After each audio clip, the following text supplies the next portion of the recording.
Hello and welcome to another Thursday, another edition of the Gwentlemen Talk Show. As always, I am Dale the White Wolf with my co-host Swim.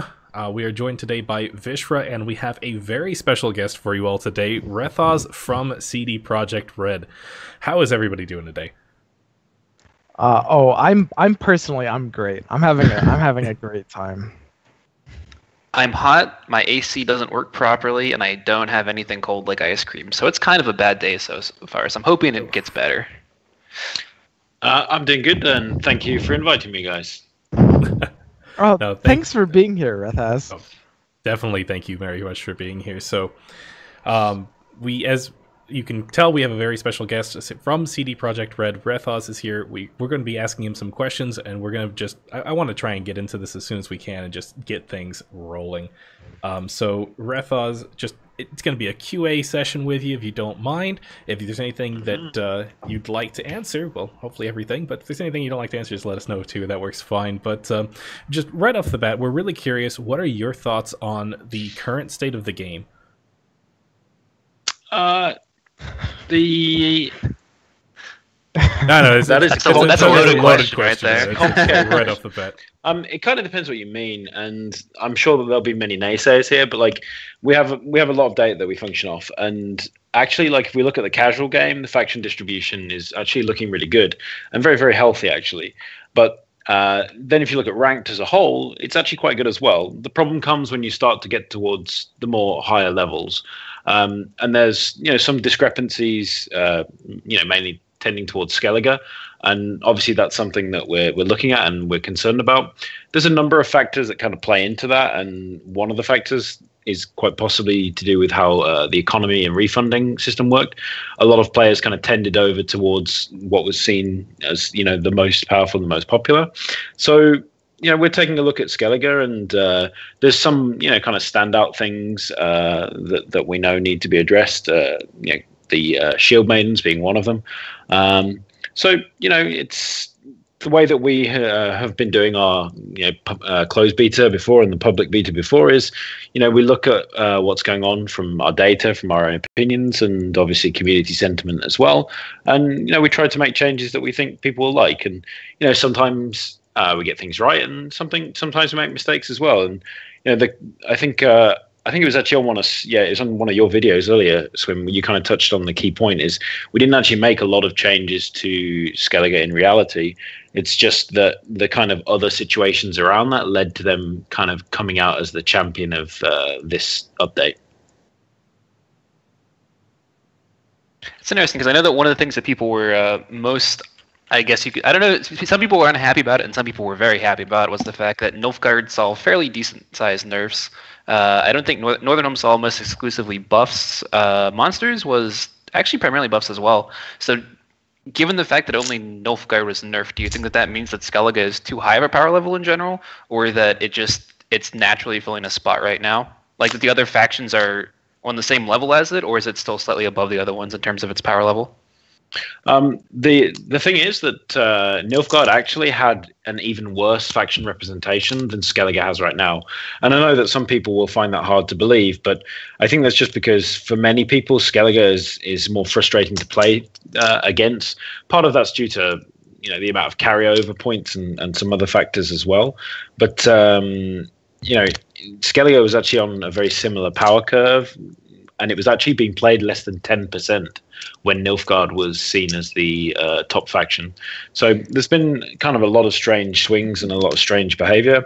And, we're looking at what's going on in the game and trying to analyze it. And we try to make the best decisions that we can in terms of what needs to be fixed and what needs to be addressed. Unfortunately, there's a number of unfortunate bugs that managed to make it into this patch, which made some Skellige units seem exponentially more powerful than they should. Savage Bear's kind of the unfortunate victim of that. There's some issues where when you're locking the target, Savage Bear still triggered its ability at the end of the round, hitting extra golems and various other things. So just those unfortunate things also make it seem even more powerful and even more frustrating to play against. So we want to address those things and hopefully make this update fun for people. And so we'll see. And you mentioned, oh, go ahead, Swan. Oh, I was just gonna say I have to imagine that a large part of the reason why Skellige is being complained about, maybe more so than Nilfgaard, is because like in terms of a high-end distribution, you know, the Skellige right now I expect is probably worse than Nilfgaard was at a very high end compared to last patch, and the entirety of Reddit being 9K MMR just clued in on that instantly. Rethaz, one of the things that you mentioned was the concept of carryover, and I wanted to get your opinion on it because Gwent has always been unique in that it's a game that inherently has a best of 3 situation going into it, because you can't just go all in on one round. You have to have another strategy for the second round, or maybe the third round if you can win round 1. But one of the prominent strategies right now seems to be to try and invest as much as you can into one round and carry it over into another round. I look at Swim's we'll call it an interesting Nilfgaard deck. So do you think that that is a design that you're hoping that Gwent would have, or is that something that you're looking to change? Buffing a unit some of you might actually remember a long time ago with Roach and Olgierd, you could do similar things with promoting, and you could kind of get this insane carryover of 80, 90 points. It's obviously, not what we intend and not really what we want in the game, but I think carryover is a much more important issue than that. This is one of Swim's trademark cheesy decks, let's say, I would imagine, and carryover is a much bigger issue than that in general. It's something that we're working on to try and kind of like find some good solutions for how to deal with in some issues, because for higher level players it's kind of often okay. They'll purposely be teching some cards, or the meta might not even evolve that way where you're kind of buffing units, but put yourself in a lower ranked position, or even new players in casual. You come up against somebody that's like buffed a unit by 40 and then adrenaline rushed it. As a new player, you're just going to lose to the game. You're going to lose the game to that person and probably not understand why that's even possible, because it seems unfair. And that's the kind of thing that we obviously, we've never really wanted in the game. And we'd rather people would be spreading their buffs than going horizontal rather than going vertical in this case, if that makes some sense.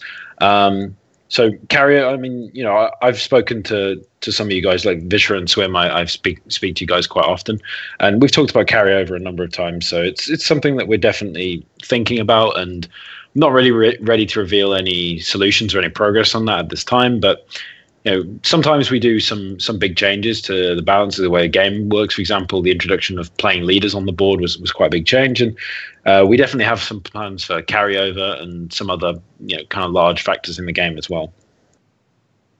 Yeah, no, I specifically remember one of these conversations you're referring to. It was one of the points was that carryover actually in a way inhibits Gwent's round mechanic to really see diverse options. Like, for example, the inclusion of carryover as a mechanic really hurts the game's ability to kind of steer away from the kind of very deep round 1 scenarios that we find ourselves in. It's a very recurring theme throughout basically any meta as well.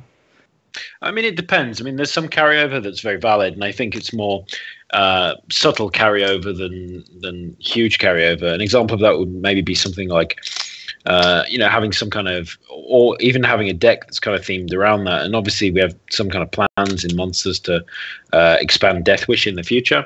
So I think having some, units or factions that are kind of geared in that direction is totally fine. But, the ability to just buff a huge amount and then carry that over, or have just a ridiculous amount of extra points for the next round, it's definitely not something that we're happy with or we want for the future.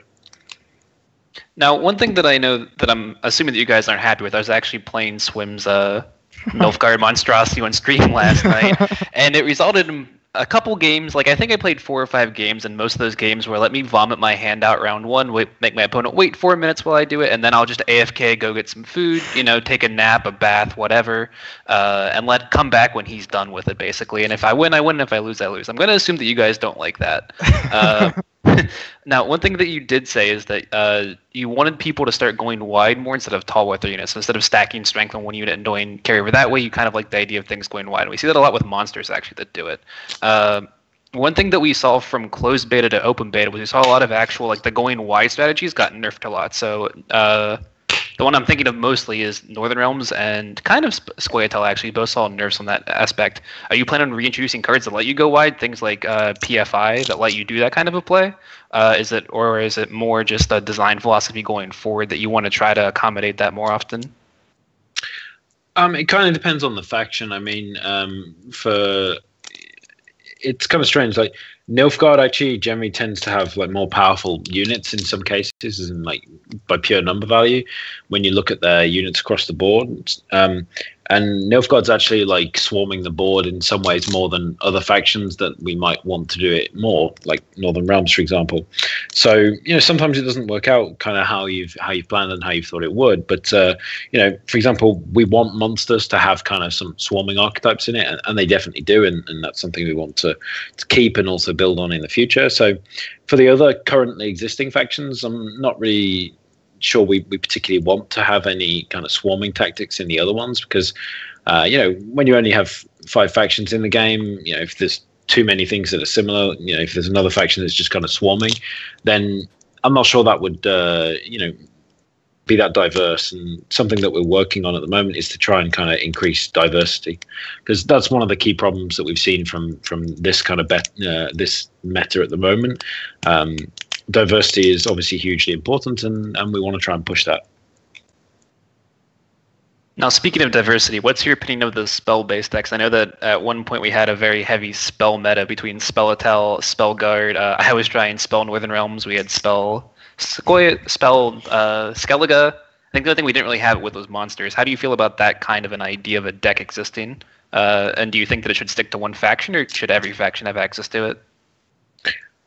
I think it kind of depends, and at least from what I've seen, some of those decks were kind of leaning on weather as a crutch, and I think that's more about weather in some ways than it is about those decks themselves. Because if you're using Skellige Storm or Fog or whatever the case may be that those decks were using, then they're kind of getting a huge amount of value from that, because they're not only getting the buff from casting the spell, but they're also getting the honestly quite large sustained damage over time that weathers are dealing. So I think if I look at the Squirtel spell deck, I think it's hard to say without actually like testing it and trying it out, but like if weather didn't exist in the form that it exists right now, I think that deck might feel a lot less painful to play against. It might also be a lot less effective, so it may not end up being a strategy. You can obviously substitute some other cards in for that. Maybe substitute Samford's Tremors instead of Weathers potentially, but obviously those are harder to play at the right moment. Whether you can just kind of play it down and you'll hopefully get good value from it.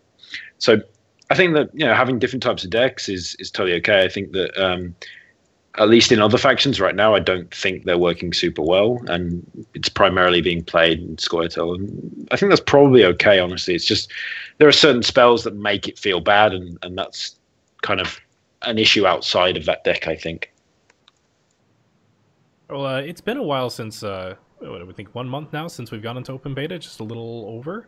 So how are you handling the influx of new players, and in what ways has the player base changed and expanded since closed beta? I think in many ways the player base is quite similar. It's just larger, and we're kind of seeing a lot of similar trends. Certain amount of people playing casual, certain amount of people playing ranked. Some people are very happy to just kind of play the game without competitive things in mind, and some people really want to go for that and get into the ranked system and to potential other competitive play beyond that. So I don't know. I think it's just kind of more of the same, but grown larger. And in terms of like how it's kind of gone, I mean, things are progressing, and we always want to improve things, make changes. I mean, we're preparing kind of a small update at the moment. I think Pavel, one of our community managers that some of you are probably familiar with, he's made some posts on different sites saying, we are working on some things, and we hope to have some changes in there soon. And there's unfortunately a bug related to console controllers and loyal disloyal units that didn't make it into this last version, and that will definitely be in the next version. So we apologize that has been around for so long for those using controllers, and it'll definitely be fixed in the next update. Just give them all keyboards and mice. That'll fix things. No, there's nothing wrong with playing on a PlayStation or an Xbox.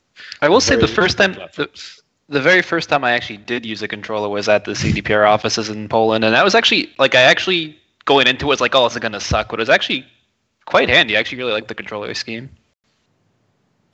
I mean, when we were developing the game initially, we actually focused a lot on controllers, and sometimes we do get some criticisms about the way that the UI is in certain places, and that's because we have purposely built it to work across multiple platforms. Which, I mean, there's probably not that many people out there that have worked on both PC consoles and so on, and it's really a big challenge to get different systems working together and kind of it all feeling unified.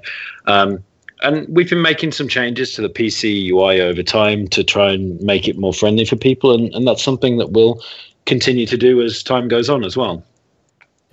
And you mentioned that you are working on a patch, which I think everyone should be expecting at this point. We seem to be getting patches on a regular basis, but is there anything in this upcoming stuff that you're working on that you're able to share with us?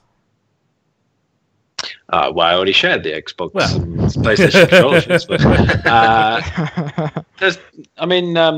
one of the things that we're working on is, there's a lot of bug fixes in there. That's one thing, and we're obviously working on Skellige at the moment, and we're just trying to figure out, we're doing a lot of play testing at the moment, and trying to figure out if the changes we've made make sense, and if they're right.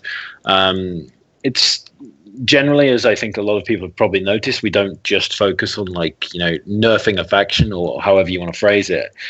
We always look at the units in that faction that are kind of not being played as well, to try and incentivize people to play them as well as the other factions. So, Scoia'tael is, people often say that Scoia'tael is trash this patch, and there are people at all different skill levels being successful with Scoia'tael. In fact, there are people at all different skill levels being successful with every faction.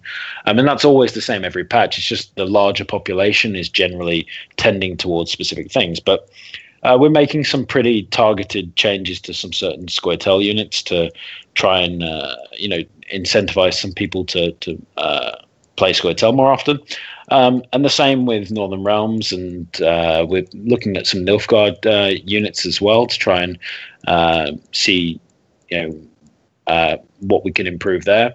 I mean, Nilfgaard's a kind of an interesting example. I mean, we did make some changes there last time because their play rate was, kind of exponentially high, but there are people in the top, the top 10 consistently that are playing Nilfgaard, and I can call out Garuna as an example. Like, Garuna plays Nilfgaard very often on the ladder at the top levels, and he wins. We could give Garuna a starter deck and he'd be top 10. Maybe that's true, but even so, I mean, Mogwai's been doing really great with Nilfgaard as well. So, I mean, I think part of the problem there definitely is to do with the economy and the fact that a lot of people literally just destroyed their Nilfgaard decks, and therefore they were left with, and they built what was kind of seen as the new flavor, and that's part of the reason we have such a high faction discrepancy. So, there's some buffs coming, some tweaks coming, and some various things, and we may or may not be making a change to the mulligan. Ooh, now a change to the mulligan. Well, you can't just give us a morsel like that. You've got to give us the full course with us. I absolutely can, and I will. I believe the perk of being a developer is you can actually do things like that, and people can't stop you. Yeah, that's fair. Actually, I've been speaking with Swim about the mulligan recently, and we have been looking at some different internal tests, and if that happens to be the right thing to do, then we'll see. But we're still, testing things out, and we'll see how it goes. Well, you mentioned top of the ladder and Corona in particular, but I mean, obviously with this latest patch, we've got some MMR changes, and I was wondering if you could just give us a little insight on what the biggest factors are that we got a pretty big change to the rating system and how it functions, and what was the leading cause of that? Like, what drove that decision, and you know, what is it? Is it what your thoughts on ranked in the long term? Is this the direction that you wanted to go with these smaller number gains? I can't talk about that. Okay. I'm totally kidding. I can. So what? Basically, we've had some of you might be familiar with, but about 2 months ago, or maybe it's even longer than that now. Life Coach posted a thread on Reddit, which I responded to, and I detailed out some of the changes we were working on. From kind of our very hardcore and high level community, we've had a lot of complaints about the top of the ladder being unstable. And therefore we made changes to stabilize it. Those changes are probably kicking in too early. That's part of the problem, and the system we want the system to be more gradual. So we're just observing how things are going for now. And I posted in a reply on a Reddit thread yesterday that actually the under 2,500 MMR, the progression has actually almost not changed. It's almost exactly the same, actually. And a lot of players are complaining that they can't rank up now. And in many cases, that's simply not true. But something that we're actually working on alongside this is to kind of make that progression curve more simple for players. So, for example, let's say that I start at rank 0. It will be easier to go from 0 to 1, 1 to 2, and eventually it will get harder as you go up. Right now, it's kind of just at these very large plateaus. So we want the system to be more gradual, which means generally that the average player will be able to receive a high rank, but the highest ranks we do want to be difficult to achieve, and beyond that. We have this regressing K factor in the way it works, and we kind of are just shifting and playing around with how that works at the moment. And I understand for some players that can be frustrating, but there isn't really a way to test that. I mean, we make simulations, and players never end up doing what simulations represent. It doesn't really work out like that. So those of you that are familiar with other games, there's some other pretty big games, like a recent FPS has redone their ranked system 3 or 4 times in the space of 6 months because Overwatch.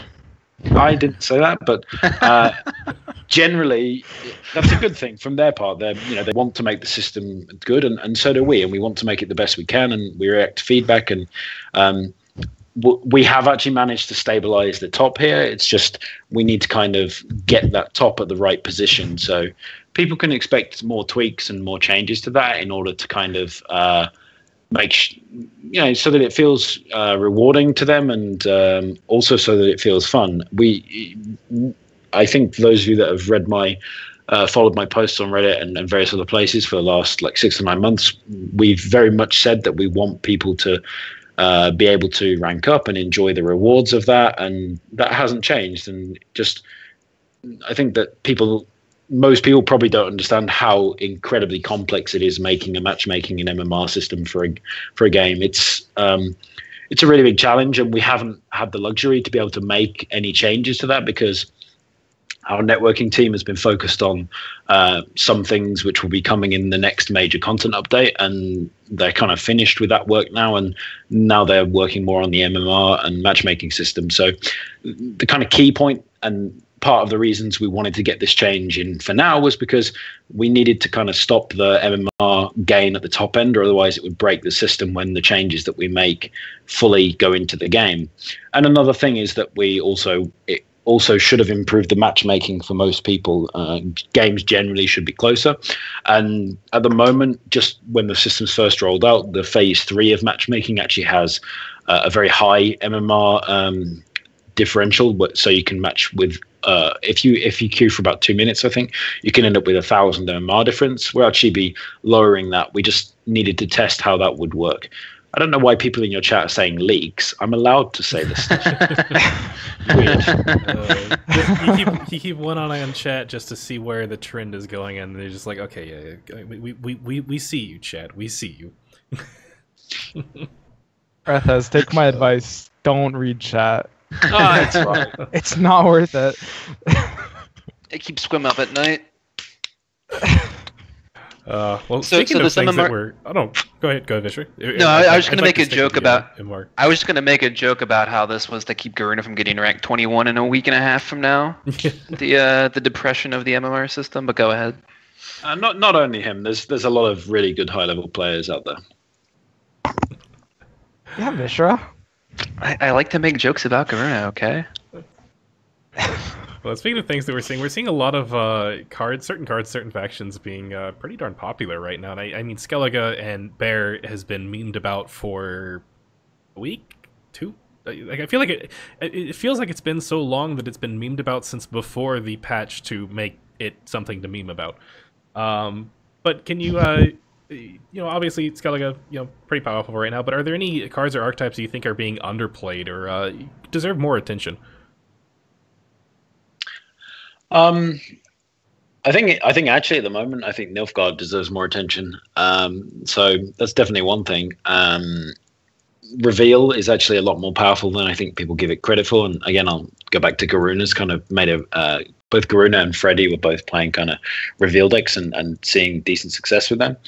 And I think there's always a lot of untapped potential in different units. And I think one of the things that is unfortunate about the way the Gwent community is working out at the moment is that people are much more inclined to copy and obviously that that's going to exist when people think something is the best, but there's really a lot of room for experimentation. And for example, Swim experiments with a lot of different decks and still manages to stay at a really decent ranked level, even making super trolley decks. So there are always going to be some cards that are kind of out of line, and we want to try and make sure that we curb those and deal with those. But generally, with many things, you can kind of win with really a lot of different combinations, and I think tournaments are a good example of where that really shines, because people not taking a meta deck is very much in your benefit in a tournament in many cases. And speaking of tournaments, I'm not sure if it's something you can talk about a lot, but obviously Challenger, big success as far as I'm concerned. I really enjoyed watching that. But is CDPR planning on doing more with the tournament scene as we move forward? Did you all feel that Challenger went to your expectations?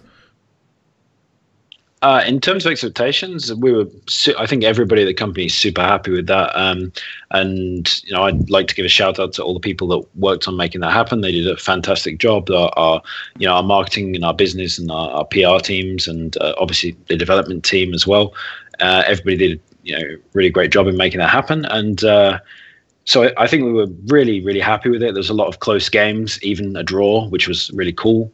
And in terms of what we're planning for the future, it's kind of the same as always. If if the community shows us that they want tournaments and that they're interested in this game as an esport, then it's obviously something that we'll try and support. So we'll see how things go there, and hopefully there are other people organising tournaments like yourselves, and if it's something community shows they want, it's what we'll try and help with. No, it's definitely good to hear from. I mean, obviously, us, as you mentioned, we like to organize tournaments, and we're not the only ones, so the more support we can get, the better on those. But real quick, would like to address chat real quick. So I do see the questions coming in from chat already. Do not worry. We will have a viewer questions segment, as always, towards the end of the talk show. So hang in there, guys. We are paying attention to you. But our next question for Rethaz. We talk about competitive scene a lot, especially over at Gwentlemen. It's really one of the sides of things that we really like to try and push. But I'm wondering, obviously we see one end of the spectrum, and I know this gets talked about sometimes, where we talk about the top of the ladder when it comes to the MMR changes, and that top of the ladder is not the most percentage of players, as far as I'm concerned. So is there anything that any interesting differences that you're seeing cards-wise, faction-wise, between the top % of the ladder versus literally the rest of the ladder? I would say that Nilfgaard sees an immense amount more play lower down the ladder than it does higher up the ladder. That's probably, and also Scoia'tael, like the distribution of in general of ranked of Nilfgaard and Scoia'tael is just below Northern Kingdoms, and then Monsters and Skellige are kind of actually almost parallel above that. If we look at it from a more high level perspective, then it becomes, obviously a bit. The distribution's significantly worse in favor of Skellige and Monsters. Northern Realms is actually performing quite well, and I'm sure those of you playing are probably actually encountering Northern Realms. I see people are calling out Northern Kingdoms. It's just how it's labeled. It's how it's labeled in our data, and it actually used to be referred to as Northern Kingdoms. So, or Northern Realms. It doesn't really matter. It's the same thing. The cool kids will be calling it Northern Kingdoms from now on, right? I was just thinking that. Someone's going to name all of his decks now Northern Kingdoms number. No, it's 1, NK. 2, 3. It's not even Northern Kingdoms. That's the thing. If you say Northern Kingdoms, people will infer that you mean Northern Realms. You have to say NK so that they have to ask what the hell you're talking about. That's the only way it can really be a cool kid's phrase. Oh man. All right. Well, speaking of last patch a little bit. So I mean, obviously what we're currently on still, but it was called the Weather Update, and there were 2 weathers that got updated.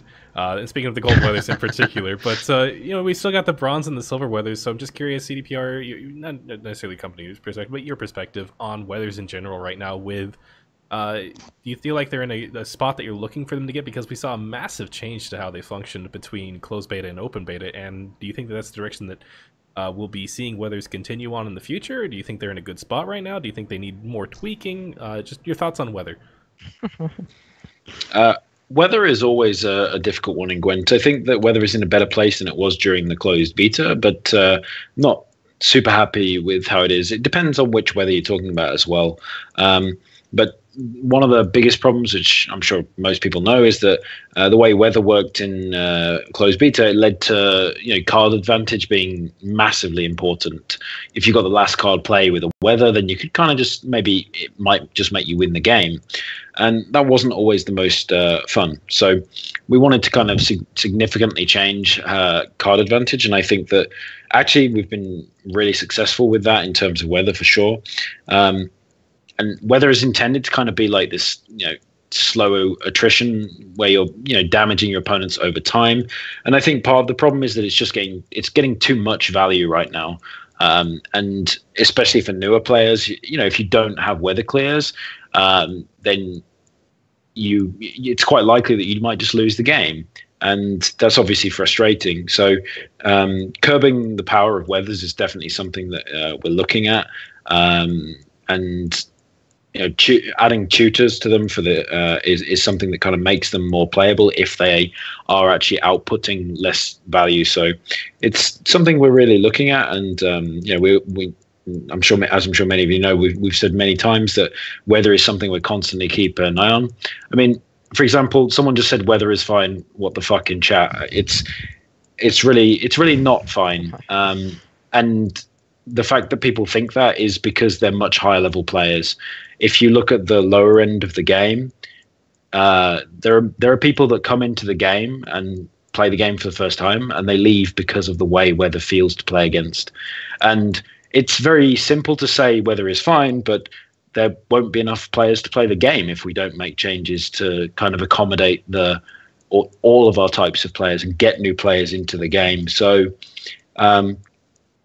weather actually in many cases is quite balanced right now, I would say, but that doesn't help that it feels kind of punishing to play against. And you can say that you can tech counters into your deck, but being forced to tech certain things into your deck isn't always the most fun thing. And that's something we're generally working on as a long-term solution. For example, with, there is definitely some issues and parallels with gold cards. If you don't have a shackles in your deck, then you may just lose to a certain mechanic. And these are things that we're definitely thinking about and definitely concerned about. And we're actively working on solutions for them. We can't give any dates, and we can't, give any specific details right now, but we're really considering trying to make sure that the game is both fun, interactive, and rewarding for both players. Now, do you think that do you think it would be better to have more ways to interact with weather once it's on the board, or do you think that weather itself needs toned down? Which way do you lean towards that? Because I know some people liked the direction you guys went with the specific faction weather counter bronze units, making the mages all have clear skies, things like that, let you have more interaction in your deck naturally. Do you prefer going that route more than we have now, or do you prefer toning the weather down itself? I think that it kind of depends again on it's actually very multifaceted. So, for example, take Wild Hunt Hounds and Frost as an example. They get far too much value. If we make Frost significantly weaker, it's still a valid card when played with Wild Hunt Hound, but it might not be a valid card when played on its own. And we're actually okay with that because that's a simple synergy. It's a 2-card combo, and if that's worth the value, then that's okay. But just laying down Frost and for example, the Axemen combo with Frost is obviously far too much value. And I just want to call out another thing. I'm sure chat will go wild, which will be funny. But somebody asked, is it a good idea to balance the game around the low end? And the answer to that is both yes and no. We look at the game from from different perspectives, and some changes are made specifically to address new players to the game, and some are made to address the high end players to the game. I mean, I talk on a really regular basis with you guys, for example, and many of our other top players. I speak with Garuna on a very regular basis. Me, Swim, Vishra, etc. And so I'm super involved with the high-level community and with what's going on in the game, but not only the high end of the game matters. All of our players matter. They're all important, and if we want people to be playing Gwent a year or 2 years from now, we need to consider all of those people to try and make sure that the game is fun and balanced. Well, a bit of a soft question for you, but with all the premium cards, I think they look fantastic, but I'm curious your thought. What's your favorite of the premium cards? Like, what's the one that you just like, chat, you need to craft this card because it's awesome? That's not fair at all. There's only one right answer here for him, right? Sorry, I didn't hear the question. So what did you say? Your favorite. That is actually serious. I wasn't dodging the question. Your favorite premium card. Premium animation. I think actually for me, I think it's Burner Bran. Actually, Burner Bran's premium is fantastic, and it was actually one of the more early premiums that we made, and it was kind of a really key point where we knew they would just look fantastic. So I think Burner Bran probably is the animation, and it's actually very emotive, the animation, the sound and everything. And, the artists and the audio people that worked on that have done a great job. Yeah, I love the newspaper. Well, Easter eggs are also fun as well. Someone actually introduced me to what I think is my new favorite. You flicked Yavin on stream a couple times, and now I have to do that whenever I play Yavin. I just sit there and flick it back and forth because he does like the little shove sound when you do it. It's great. If you haven't done it, I highly recommend doing it. By the way, we have to check that out. Oh, all right. Well, I'm going to be trying to pry some more information from you, Rethaz, but can you give us any hints related to any possible new cards coming out in the next big update? So in the past, we've heard the number floated around where you're trying to shoot for 20 new cards every 2 months, I think. Mm-hmm. And, I mean, we got some new cards with the open beta, but what's anything you can spoil for us of what's coming down? Like something, I don't know, interesting, if you can. I don't know. Pavel's in chat. Pavel should reply and tell them, and reply if I can tell them one of the cards coming in the future. And if he says yes, then I'll tell you. And if not, so unfortunately he says spoiler free. So can't do it. Where's a why? I'll blame Pavel. But I think that something in general is that we want to stick towards the kind of schedule that we said in the past. Is we want to release 20 new cards kind of every 2 months, give or take, and we're committed to kind of doing that. And that's so therefore you can kind of imagine that 2 months after the last amount of cards, or somewhere around 2 months, we'll be seeing another set of 20 cards, and that will kind of continue for the future. And real quick, speaking of that 2 months, that was something that I think was also originally floated out for the season length. Obviously, the season for the closed beta wound up being the closed beta is a season, lasting for significantly longer than 2 months. Is that still something that you all are trying to hit? Is that 2 month season, or is that something that you're still considering? Yeah, we've said before that we want seasons to be 2 months. You guys should lay off Buzzer. It's fine. he's just doing his job, and Pavel's a great guy, and give him some slack. So we want them to be kind of 2 months long, and sometimes that might not work out to be exactly 2 months. It may be a little bit longer, a little bit shorter, just kind of depending on various calendar and patch related factors. But 2 months is kind of the thing that we want to kind of aim for. There are, especially when we're talking about the kind of some more casual players, we want them to have the time to actually experience the ranked system, get some rewards, and that doesn't necessarily mean get the absolute top rank, but it means kind of get more into the system, because not everybody can play Gwent for 8 hours a day, or even 2 or 3 hours a day. Some people can only manage a few games here and there. So having longer seasons is kind of geared more towards more different types of play style. And we, for the top end of the game, I think that we saw that people were interested in playing ranked for a 5-6 month long season, so I think they'll manage 2 month seasons. And going back to the new cards, so with the open beta, we saw not only the removal of some cards, poor infantry, where'd you go? But the addition of obviously some new cards as well as a lot of cards getting changed. But I wanted to highlight one in particular that I wanted to get your feedback on. Good old Vabjorn in Skellige. I know that Skellige is getting talked about quite a bit right now, but Vabjorn seems to be not as discussed. Just your thoughts on him, because it's an interesting effect. You just don't see him too much. Yeah, I think that generally we expected Vabjorn to see kind of more play in conjunction with Weathers, but it didn't really work out that way. And sometimes we make abilities, and on paper and then in playtesting they do seem to function quite well, and then in practice they don't necessarily. I mean, I can look at Cambi as an example of that. Cambi has been pretty much the same throughout the entirety of the game, actually, and suddenly Cambi is now seeing play rates that are, I mean, I can tell you that, for example, there are periods of time that went past where we had like a 3 month period, and Cambi was the least played card in the game over 3 months, for example, and suddenly now Cambi is seeing a huge amount of play. And sure, some things in the game have changed which kind of make it a more viable card, but it just, many different situations make or break cards, and if they don't work out, then we'll look at them and try and make sure that they're in a state where they'll be popular and people enjoy them by the time the game sees full release. All right. Well, I think that is unless Swim or Vishra had any other. I've things. got a sure few lined up. I'm good. So. Please. Hey, Vishra, do you have any? I can't find mine. I lost them. Well, one thing I was just gonna. I know one thing I wanted to mention there was that Vabjorn kind of reminds me of what Drog was in the closed beta, where it was a card that, in theory, is a card with an effect that could be powerful, but it just kind of never really sees a meta where it sees play.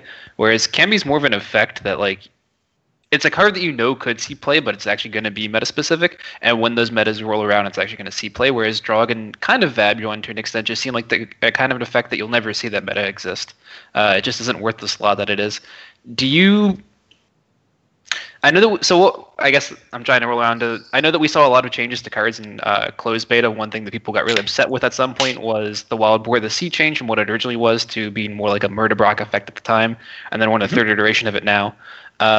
What's your criteria for changing a card? So are you okay with them sitting for a while and being very meta-specific like Cambi is, like things like Marjamar? Or if they see too low of a play rate, are you going to go ahead and change it, even if it is a tech card like that? It kind of depends on the situation. I mean, some cards that have a lot of flavor, we kind of don't particularly want to change, and we tried to make them viable with slight buffs or slight increases. And some cards we know, in theory they might sound like a good idea, but then they just end up being unhealthy for the game.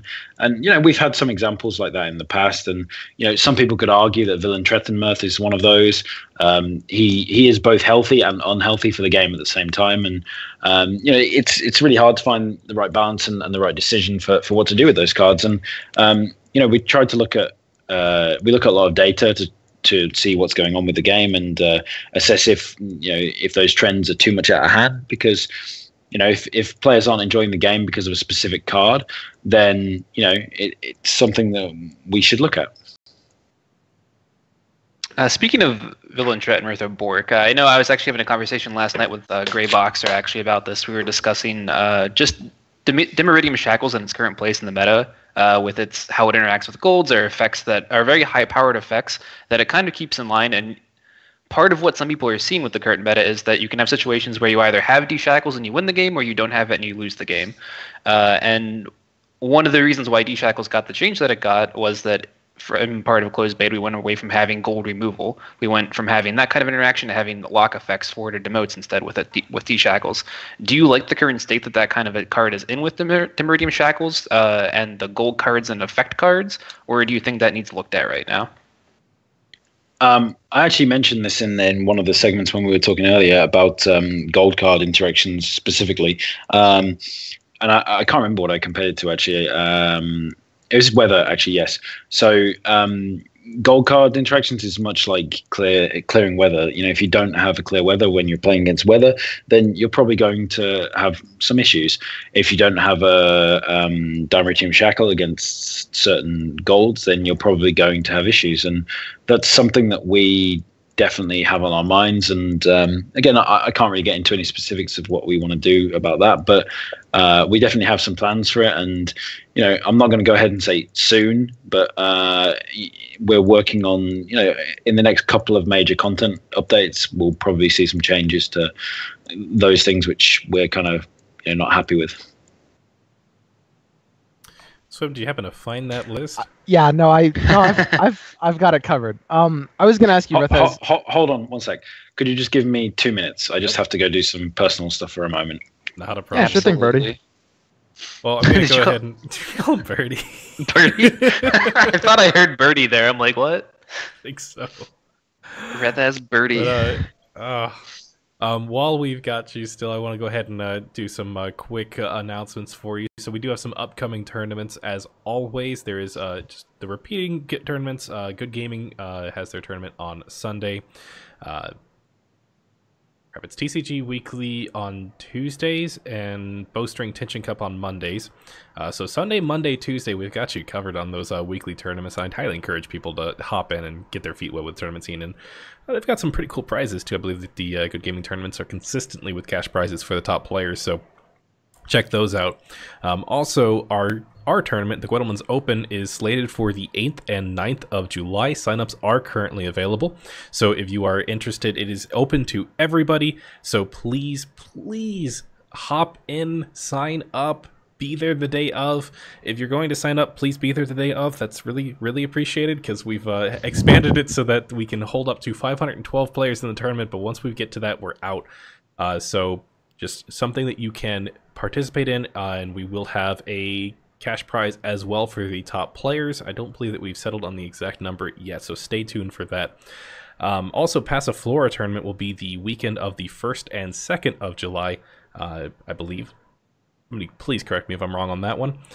So check out them. Shout out to Passiflora Tournament for being as consistent as they have monthly since December. Also, quick tournament announcement for you. July 4th. We have a special tournament for you, and we'll be casted on the 4th and also recasted on a date that does not interfere with holidays for us Americans. But major U.S. holiday. But July 4th, we have the Gwentlemen versus the French community. So we will be doing a pretty unique tournament. I think it's going to be quite a bit of fun. It is a best of 5 conquest. where each player is a deck. So you will have one player playing Northern Realms, for instance, and if you need to go up Northern Realms versus somebody and you lose, that player is then benched, and it's up to the rest of the team on either side to continue on the Conquest format. So that should be a lot of fun for you guys, and I'm hoping that you all enjoy it. And it's going to be on July 4th at 9 p.m. CEST.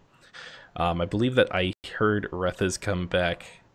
Yep, I'm back. Sorry about that. As some of you know, I have a newborn, and I just had to help my fiance a moment.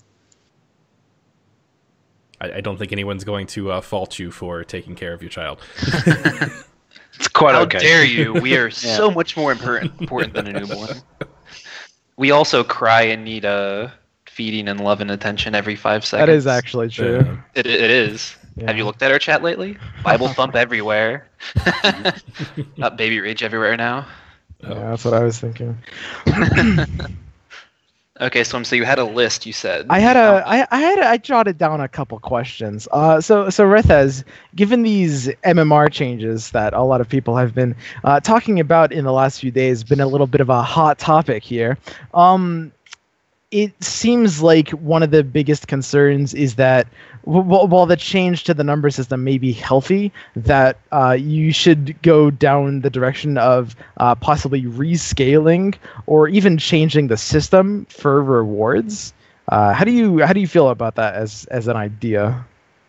We'll see how it goes. I think actually a more likely solution is that we'll kind of like scale the progression rather than scale the point breaks where you get rewards at, and that is to allow players to climb and feel a big sense of progression as they go up through the ranks. And the problem is that right now you're kind of at the low end of the game. You're kind of being penalized for losing too much, and let's assume that you're at 5,000 MMR. If you're only getting like somewhere between 5 to 10 MMR a game, that's the intention, and that should be the case, because otherwise the MMR will just exponentially grow forever, and there'll never be a ceiling to it. And at that point, it just becomes a grindy system rather than a skill-based system.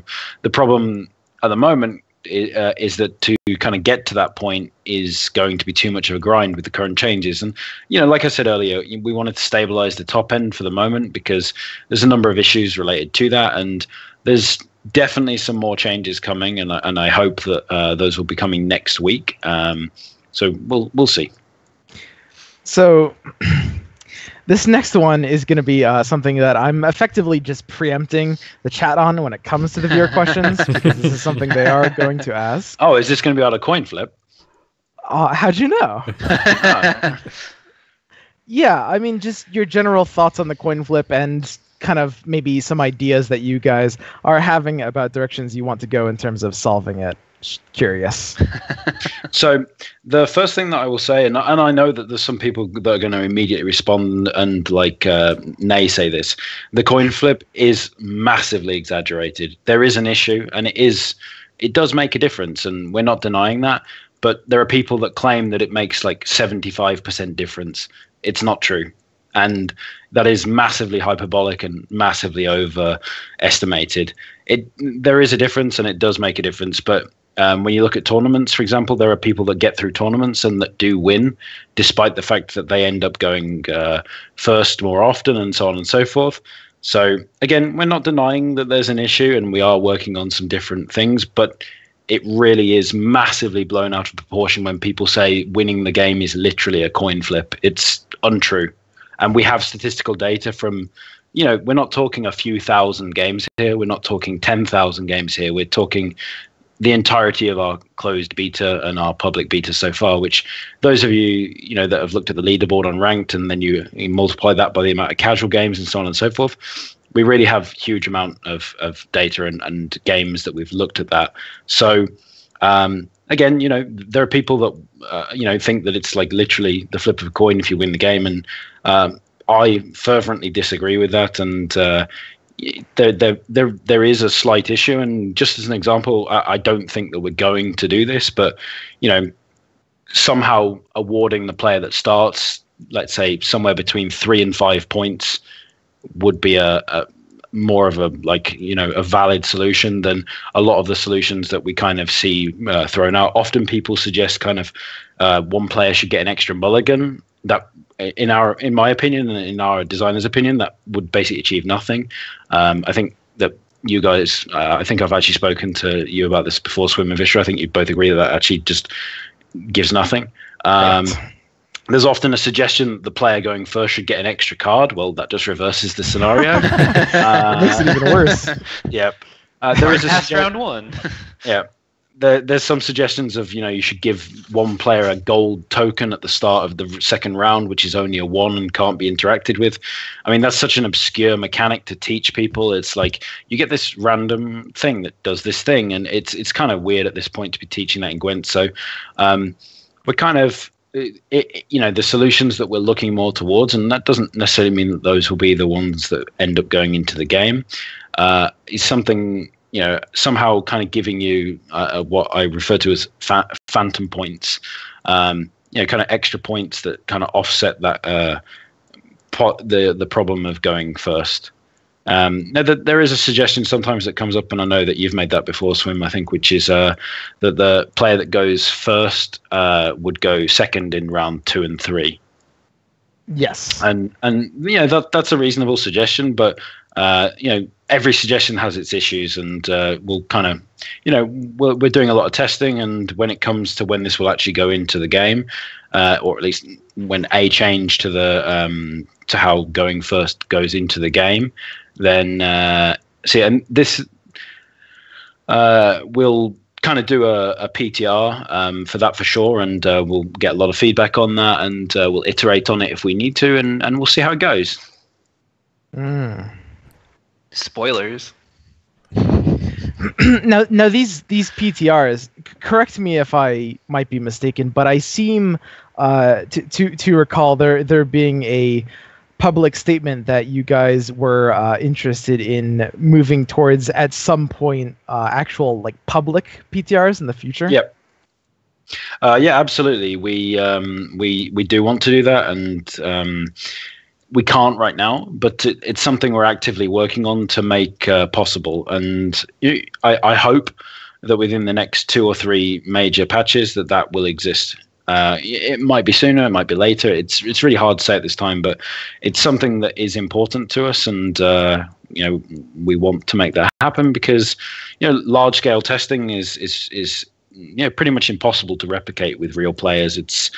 I don't think any companies really managed to achieve that without utilizing their player base. So it's when we appreciate when players look into the game and are interested in the game and want to try out, and obviously something that we would do for the public PTR as well as we give people access to all the cards, because that's the best way to test it. I always felt so bad at losing all the premiums. I had them all. Do you know what, Dale? No premiums for you. Dale's gonna log into his account and just find it reset to level 1 with no cards. Don't give him ideas, please. Oh. But go ahead. I was just gonna say those were the biggest out of the questions that I had personally. All right, well, let's go ahead and just want to real quick touch on the meta snapshot is in the works and should be coming very, very soon for the next Gwentlemen meta snapshot, so stay tuned for that. But maybe we can get a little bit of a sneak peek of it for now. Swim or Vishra, anything that you want to... This is just a leaky stream already, so meta snapshot, what are we thinking so far? Skellige. Bears beats Battlestar Galactica. Reference anyone? Office? No. Expect bears. Don't expect Imperial golems. All right, and with that, so stay tuned for the meta snapshot, but I know that you all have been patient, and I want to just shout out to chat. We do read chat. So Rethaz, if you want to preempt me on any of these, please feel free, because I know you're keeping an eye on it as well. But let's go ahead and open it up to viewer questions. So if you have any questions for us, for Rethaz, for everybody, shout them out, throw down an @Gwentlemen, and we'll try and get through as many of them as we can for you guys. So I already see them pouring in, so let's go ahead and grab the first one. What's up with the campaign coming soon, TM? So the single player campaign that has been mentioned before, just status on it if you're able to provide it. Sorry, I was distracted for a second. The question was about the status on single player. Yes. So I can't really talk about the single player, but I can't give any specifics. But I will say that we have a really talented team that are working very hard on our first campaign. Which, for those that might not know, it's about Northern Realms, and there's a kind of part of one of the Witcher books, which is about Queen. This queen called Maeve, and it's kind of her story, kind of our own retelling of her story. And I think players will be really interested and really excited with what they see, and we hope that players really enjoy the single player content. I mean, it's really a pleasure for us to work on and to make it, because we can really let our imaginations run wild when it comes to kind of the mechanics and the cards and so on and so forth, because some of the things that we want to do we can't always do because they obviously wouldn't be balanced, and it would make the multiplayer very unfair. So in the single player you can expect to see some really, really different concepts and really crazy ideas. Here, I have another one. A question. Tournament mode in other games is very requested. Can we expect to see something like that coming to Gwent? So this would be some in-client sort of tournament mode, I imagine. It's not something that we're actively working on right now, but I know it is something that we've talked about internally. So that kind of links into our questions about esports earlier. If it's something that our community on MASH shows us that's really important to them and that they want and that will be utilized a lot, then it's definitely something that we'll prioritize. Well, continuing on with the tournament scene, so one thing that's missing currently is a spectator mode. I know we've requested it before, but any chance that we might actually see one? You'll definitely see one, but it may not be as quickly as you would like. I've talked in numerous places and posted on various different Reddit threads and our forums and other places that we've kind of been working on some technology refactors to kind of improve the way that certain things work, and our spectator system is very much linked to that, and therefore it won't kind of see.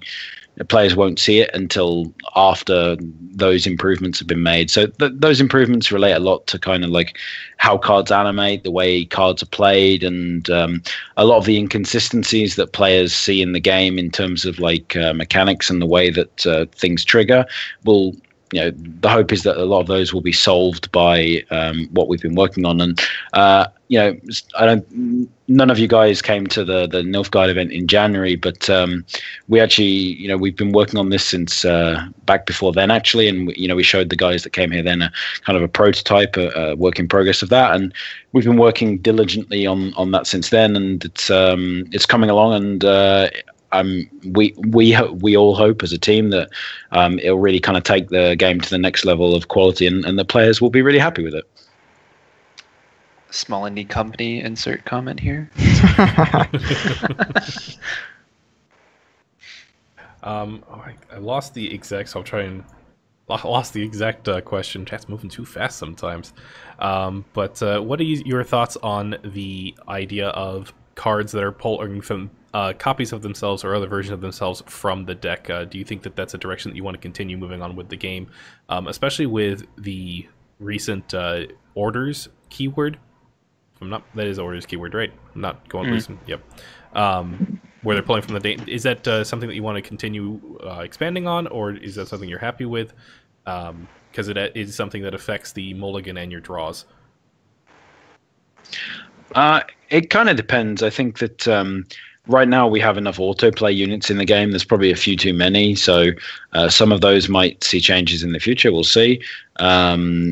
But in terms of cards that draw other cards, I think that there's definitely more room for more types of those. And one of the big things that I know a lot of our high-level players like about Gwent is consistency in their decks, and because they feel that it makes the game more skill-based and more skill-focused. Because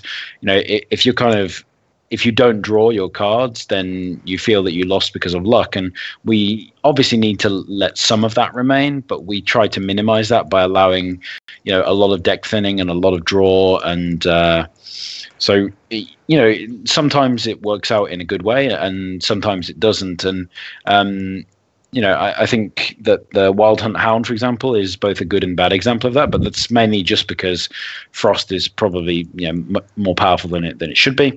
So having some cards that kind of work together or draw the other one from the deck is obviously something that that we like, and I think a lot of our players like, and it's something we'll probably see more of in the future. I've got a bit of a juicy one. So this is something that gets asked of basically a lot of games. It's a really frequent question. Would your ideal metagame be an equal usage of all classes or a cyclic imbalance? I mean, obviously, I would like to aspire to have an even balance of factions, but I think that's probably somewhat unrealistic to have at the moment 20% breakdown of factions, because there's always going to be some things that people tend more towards, and we have had metas where monsters were the worst faction at various different points throughout the development, and monsters still saw the top rate of play because a lot of people just like monsters. So it kind of depends, and I really would like to see even distribution, because I think for players that's going to be the most fun, because you obviously want to meet different and varied opponents when you play the game, and so we'd like to aspire to that, but we're fully aware that that's probably not actually possible, but still trying to make it happen I think is probably the right goal. I have one here. Sorry, Dale. I'm going to cut you off. Some cards, such as Witchers or Crones, are cards that are very strong story component units, while their cards in the game might not reflect the character itself. Do you have any plans to change those cards in games or add different versions of those cards in the future? I think it's strange to say that they don't represent themselves, because each of those work together as a team. So they do exactly represent themselves. I mean, the Crones obviously are a group and they play together, and the Witches are a group and they play together. I mean, it's very open to perception what is right for a card and what is wrong for a card. I mean, and also obviously sometimes you need to take liberties with a game.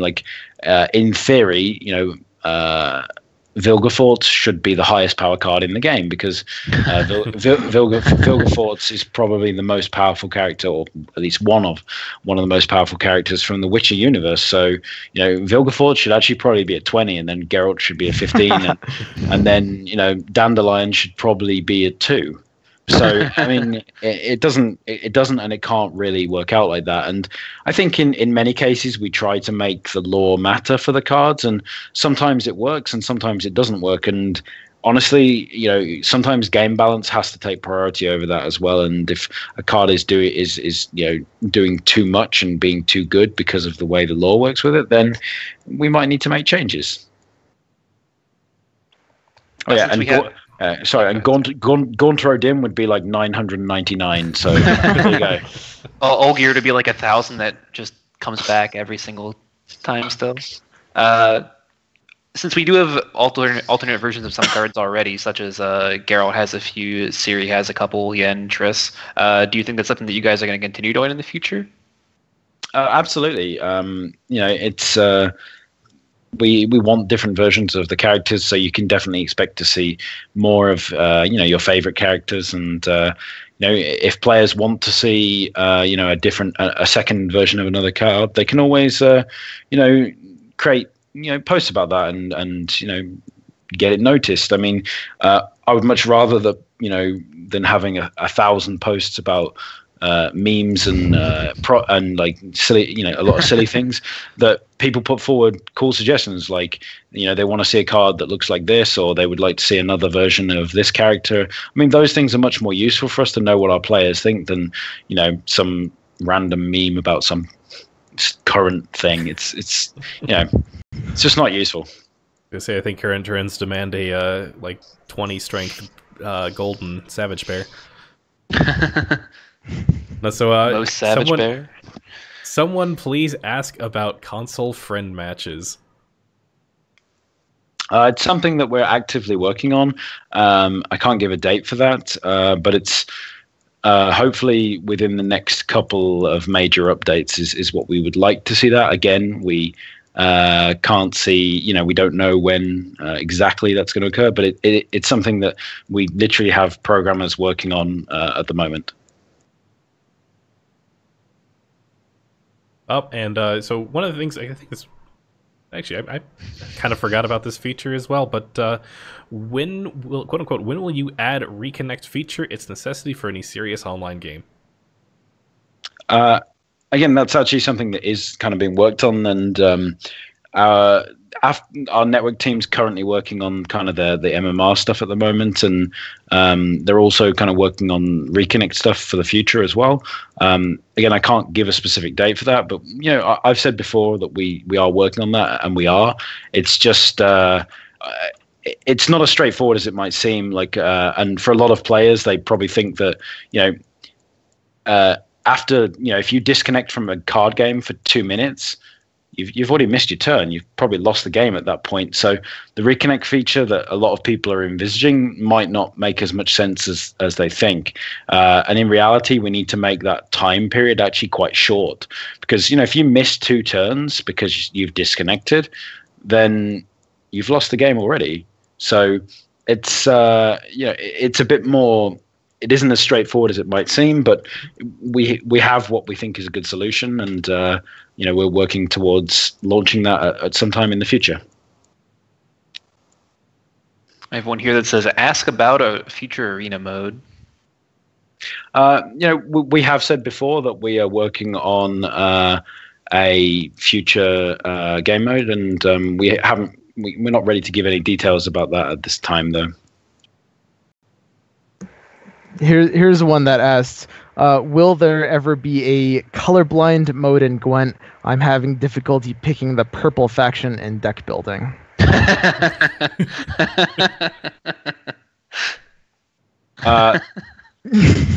That surprises me a little bit, actually, because our art director specifically prepares the majority, at least as far as I'm aware, the majority of our assets actually purposely for those with colorblindness. So it's possible that some things have been missed out along the way, but it is actually something that we purposely take into account. And I know that our art director Kasha has definitely worked on that. I've literally seen examples of the way that it kind of works with that. So it's possible that we've missed something, and we can always look into making it better.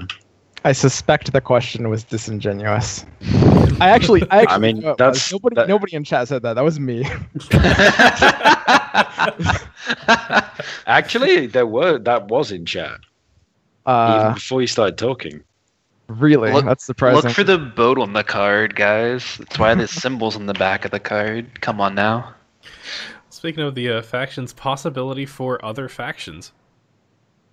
I think we've mentioned before that that's something that in the long-term future of the project we definitely see, but we don't have any details to talk about regarding that, and we don't have any time frames. And I think everybody enjoyed Nilfgaard launching as a new faction, and obviously in the future it's something we're definitely taking under consideration, and we'll see how it goes. There we go. Do you have any plans to introduce any new keywords in the upcoming patches, and if possible, can you share any information about concepts you're considering? I don't believe there's any new keywords coming in the next patch or the next major patch. I mean, I could be wrong, but there's there are a number of mechanics that are in the works at the moment, but they're kind of more for some further future content. Okay, got one here. Will there be different kinds of kegs that contain new cards in future sets or expansions? I think that's just we'll see how things go on that front. That's not really my area, and I can't really answer for those working on that. But we'll obviously try to make sure that we make decisions that are kind of the most friendly towards players having players getting the best result for them. And here's the next one. Are there any UI changes, mulligan, card choices, crafting from deck builder planned before the full release? Yeah, there definitely are. I don't want to get into too many specifics of longer term goals, but I can tell you that like in the next patch that's coming at the moment, we fixed the issue with the. Unfortunately, there was an issue with the mulligan where the third card in some cases would, and some people will laugh at some cases, but it's not in all cases. It's actually only in some cases. Would disappear before the black screen disappears. We'll also be removing the black screen for the mulligan, which when your opponent has the mulligan, which a lot of people will be probably quite happy with. And just we're doing tweaks along the way as we go and seeing what works and what doesn't. And I think a lot of players, someone's laughing at some cases. It works in single player every time, 100% of the time.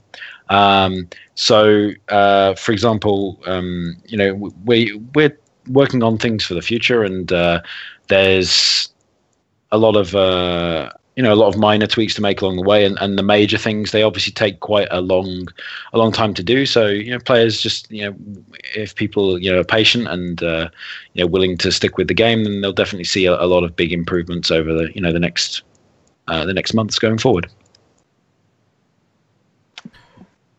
Here's a new one. Will there be a different kind of kegs that contains "quote-unquote" new cards? So different types of kegs for different types of cards. I think Vishra just asked that question. Did he? Yeah, man, there's too many literally questions, man. I'm trying to keep up with everything. Chad is just. That's terrible, right? That's strike one, Dale. That's strike reading one. It, man. Stop reading that. That was my first lesson. No. Okay, so I have one. Will there be a better in-game friend system, or will you stick to the terribly uncomfortable GOG? Now, correct me if I'm wrong, but I actually am remembering early on there was confirmation that the game would be on Steam. Is that incorrect? And we have said before that the game will come to Steam at some point. We're not ready to discuss any details at this time, and not ready to discuss any dates regarding that. In terms of in-game friends, again, it's something we're keeping an eye on, and like we said, we're making some changes to make some friends and such other features work on console. So we'll see how the future goes regarding that, and it's possible we may see some changes there. We'll have to see. Did you get that question from the chat, or did you make that one up yourself as well? I got that one from the chat.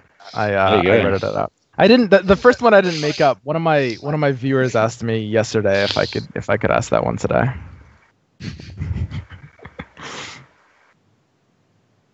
I see showing favoritism here, Swim.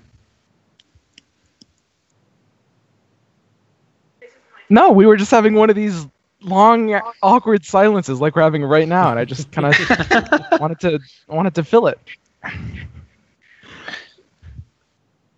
See what I mean? It's terrible. I'm going through the questions right now. I mean, while you have me, go ahead. I mean, if there's a question I can't answer, then I won't. It's but really, you can ask pretty much anything, and I'll try to answer if I can. So, Rethaz, in our recent conversations, you actually recently we were talking about something, and I was talking about it, and you talked about possibly bringing it up at this talk show. Do you happen to remember what that thing was? I thought I already brought that thing up, like 2 or 3 times. Wait, now what are you talking about? Well, this is just awkward. I'm confused. All right. Well, here's one that I don't believe that has been asked yet. This is where I'm just trying to make sure I can keep track of everything. What are the requirements to get into the Ptr server? So I know that you mentioned that you wanted to bring it more public with the next public test realm, but what are you looking for with the current iterations? But until we get to that point. So in terms of the PTR, we generally have been inviting some high-ranked players, some influencers, and there's been actually various other people as well. it kind of people that we know are going to play the game for a very large period of time is generally who we've been kind of aiming to invite to that, because obviously the whole point is to test. We don't want people to log in and just play 1 or 2 games. We want them to log in and really test what's going on with the changes in the systems and so on and so forth. So I think that's just kind of how we've been operating, and obviously for the future we'd just like to obviously have kind of an open PTR, but we don't have any like I said, specific data about that. Okay, I have one here. What are your opinions about underused leaders like Amir and Harold right now? Do you think that they're in a good spot, or do you think that something needs done with them? Sorry, what did you say? What's your opinion on currently underused leaders like Amir and Harold? I think that any kind of underused. Well, it depends actually. I think Harold has some issues where he's harder to kind of trigger than we'd hoped, and I think Amir generally is actually mostly fine. We're probably making some tweaks to Amir's power to try and encourage more play with him. Yes. He does see play, and he's actually very flexible, and definitely there are strategies that can work very well with him. We'll have to see how people react to him in the next patch. Yeah, I've been on the Amir bandwagon since open beta, I think, and I've gone on record. I think that he's actually the most powerful effect in all of Nilfgaard for the leaders, but someone will argue with me that probably. So you probably argue with me on that. No. He's all right. He's okay. Can we ask? I guess we can ask Rethaz. How many people do you intend to get to rank 21 during this season?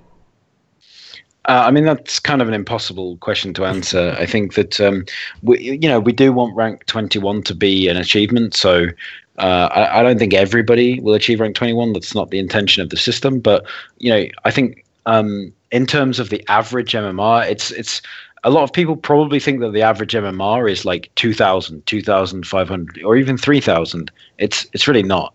It's considerably lower. And we want players that are kind of reaching rank 5 or rank 8 or something like that to reach something more like rank 15. And then obviously those that are reaching rank 15, we want them to achieve more like 18, 19, 20.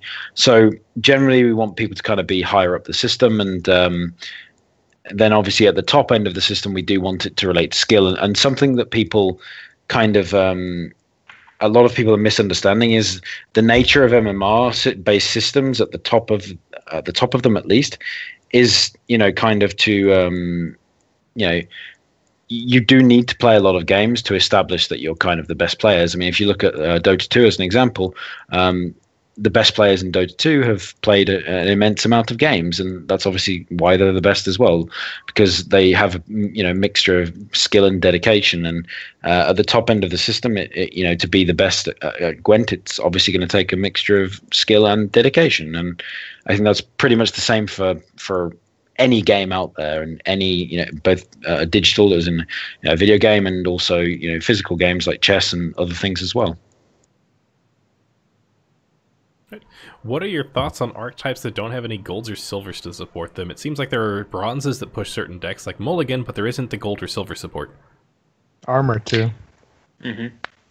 Yeah, I mean, there's a lot more cards coming in the future. I think we announced some time ago that we wanted there to be somewhere around 500 cards towards the end of 2017.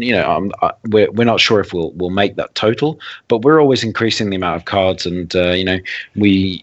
Initially, this is a very long time ago, it's like 9-10 months ago, we had plans to kind of focus more on gold and silver cards. And when we launched the closed beta, we got a lot of feedback from players that they wanted us to focus more on bronze cards, and we as a development team have seen the game, and actually we've pushed the game to kind of revolve a lot more around bronze cards. And that's why players might notice some power creep in bronze cards. It's because we've been trying to close the gap a little bit between bronze and gold cards, and in some cases it works and in some cases it doesn't, but that's something we're kind of dedicated to try and achieve, because at the moment, one of my largest personal concerns is that the game sometimes comes down too much to who plays the gold cards at the end of the round and has gold power on the board, and that isn't something that we want to be that prevalent, and it's something we're actively working on.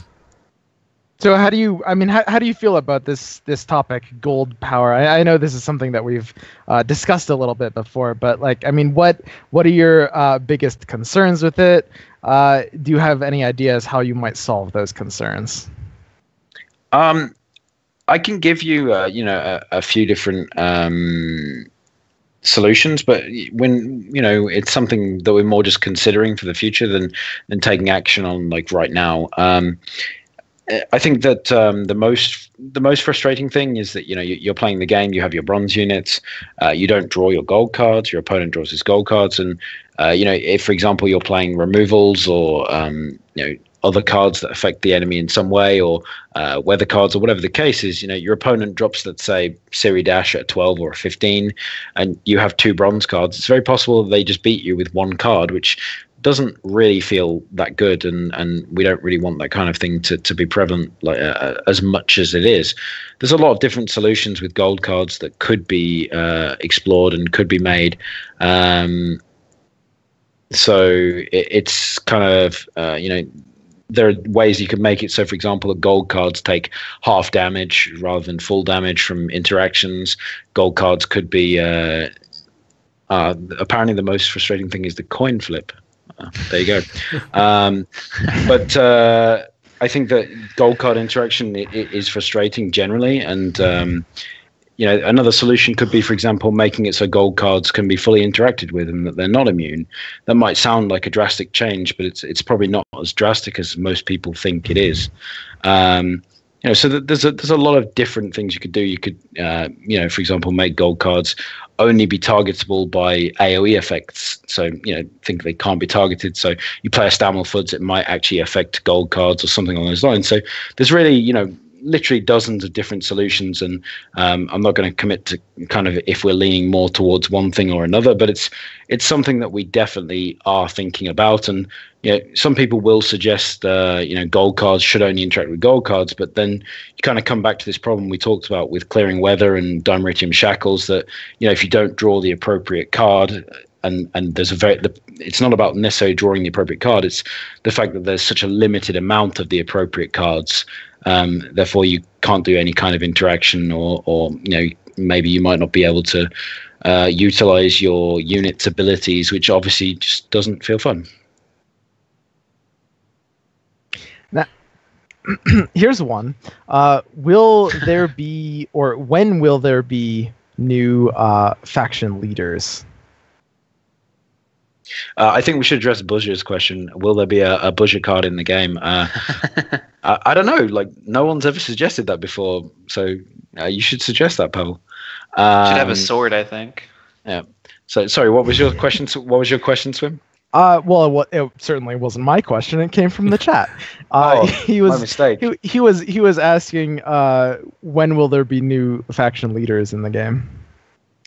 Again, we can't really commit to dates there, but we have said before that there will be more faction leaders in the game, and when we do a major release of some kind, whether it be single player or card expansions in the future, there will definitely be new leaders, and I can't give any specifics, but new leaders open up a lot for the game, and they'll obviously come with cards that kind of work with them and are intended to work with them. And in the past, some people have kind of there've been some kind of data mined examples of cards that people have seen, like someone called out Anna Henrietta here as an example. You can imagine that she may or may not be a leader of one of the factions in the future. Monsters? I don't think Anna Henrietta fits into monsters, but that's just me. Maybe she can be in the same faction as Crash on Crate. Dialectal difference. Oh, well, in a similar vein, what's a character from the Witcher lore universe that you would like to see have a card, Rethaz? I think that. Well, I'll give 2 answers. One's kind of a funny one, and that would be Uma. I think. Yes, that was mine. There's a lot of fun things that can be done with Uma, and we'll have to kind of see if that happens. And it's In terms of otherwise, I think that I personally I hold a lot of love for the Witchers, and I think that some more Witcher cards is something that I'd personally like to see. Can you explain to me who Uma is? People have said in the past that I look a lot like Uma. I think that's your chat trolling you. Uma is basically this Avalak.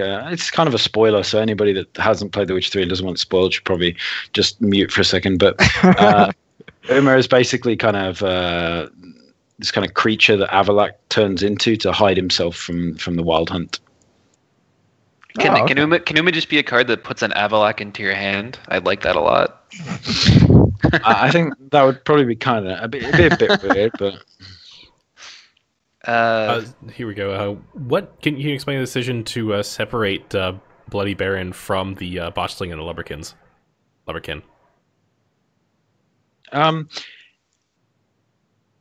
In terms of the way that cards work, it's not very efficient for us to actually make lots of cards that feature tokens, because one of the things that we're not the happiest with is the total amount of cards that there are in the game. So, we always want there to be more cards in the game because it breeds more variety. So, the Bloody Baron and the way that card worked previously, it was cool, but often one of those cards ended up seeing a lot more play than the other, so it became very difficult to kind of like balance and get that right. And just making them unique cards is more, it gives more kind of options to the faction. And generally we're more keen to create unique cards for art than summoned cards.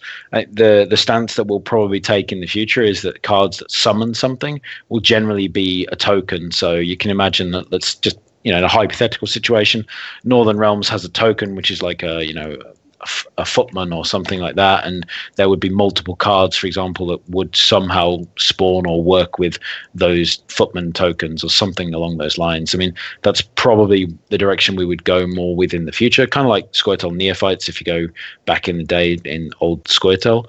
But that's kind of more the direction we would want to go with spawned cards than spawning lots of different artwork for new things. Maybe like a Poor Infantry type deal. You never know. On a related note, and I know that you and I talked with this when I visited, and you told us that there was one card that didn't have a premium in the game at the time, and I tried to guess and I couldn't figure out what it was, and it was the Lord of Unvic token. Is there any ETA on a Lord of Unvic art change or premium? Not at this time, but there is something in the works.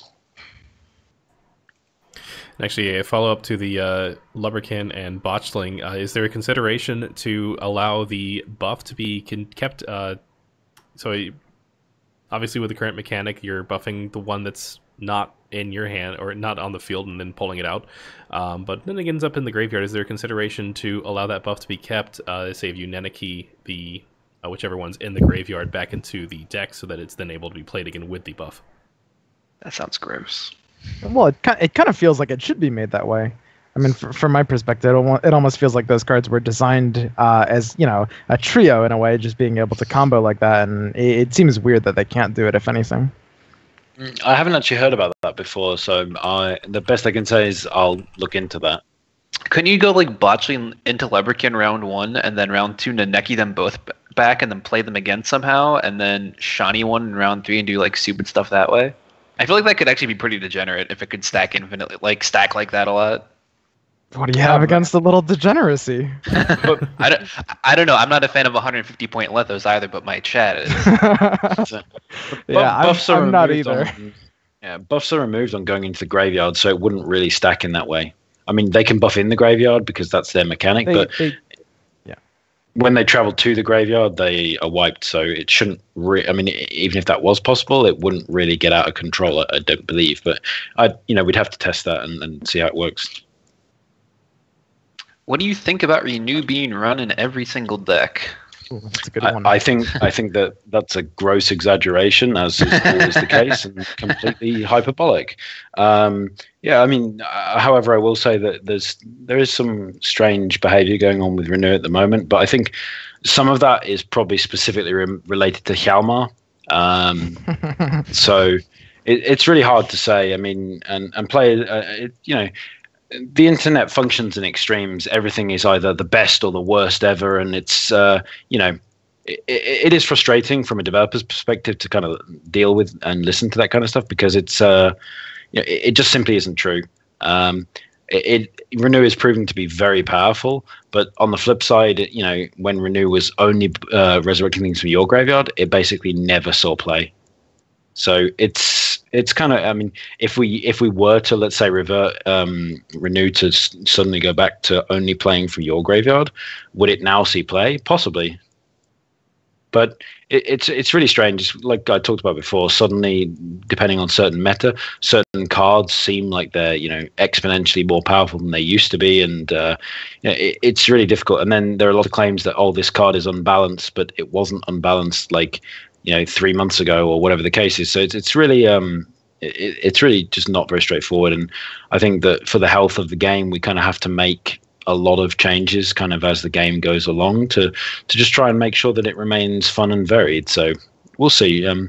Like I said, Renew is something that we are aware of and are looking into. That, I mean, I think the main thing there is a lot of people just don't enjoy playing against it, rather than whether it's unbalanced or balanced.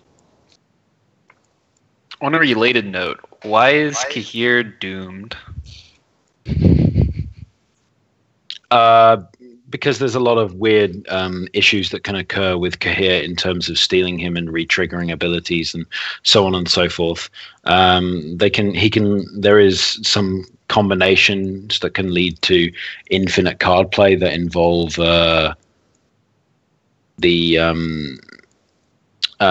kind of the removal of Cahir with decoy and various other things. There's a bunch of issues, and basically that's why. Okay, so it's kind of like what old Aglace was, I guess, in some way. There's some related issues, yes. So with the open beta, the leaders were moved to challenges, and it's free to obtain all of the leaders. Do you think that will continue with additional challenges for newer leaders? I can't 100% confirm that, but I think it's probably quite likely.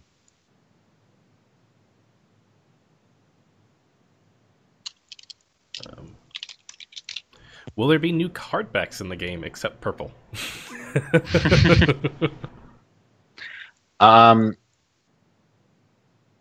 That's something we have been thinking about, and again, I can't confirm that, but generally across the board, we want a lot of different vanity customizations. Like we have at the moment, obviously the kind of the first set of avatars in the game and the first set of borders, and there'll definitely be more of those, but there'll be more of other things as well that players will be able to kind of customize. So I'm not saying no, and I'm not saying yes. It's definitely a possibility.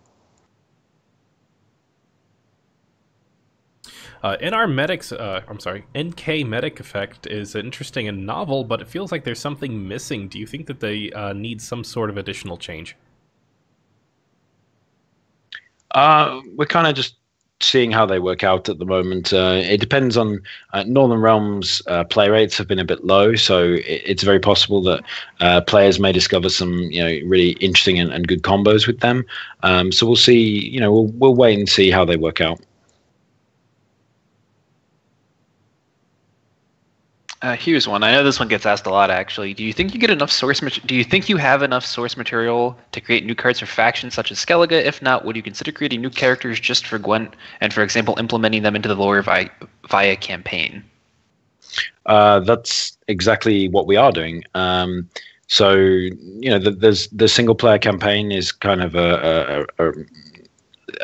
a take on part of one of the original Witcher stories, and there's obviously a bunch of new characters that will be in there, and those will obviously transition into the multiplayer game as well, and so players can expect to see a lot of new characters. We already have plenty of new creations actually in terms of what have got into Gwent from the Gwent team that goes beyond The Witcher 3, The Witcher 2, The Witcher 1 and the books themselves, and we'll continue to see more of that. I mean, the Witcher universe is vast and honestly, in my opinion, very beautiful and very detailed, and it's fantastic. So we have huge and great source material to draw from.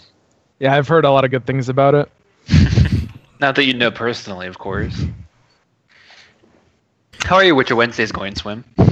That's not me. No. That's King Blacktooth. I thought you were having a Witcher day. Never mind. No. Is Dandelion not shuffling the deck intended? I haven't heard about that, so I'm not 100% familiar with that. So, like I said, in relation to the question from earlier about the Bosching and Lubbocken, I'll look into that.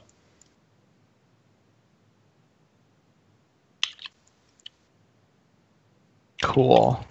Can we expect more anti-weather mechanics, and what are being tested / considered? Currently, we have clear skies with single row, clear, and heal.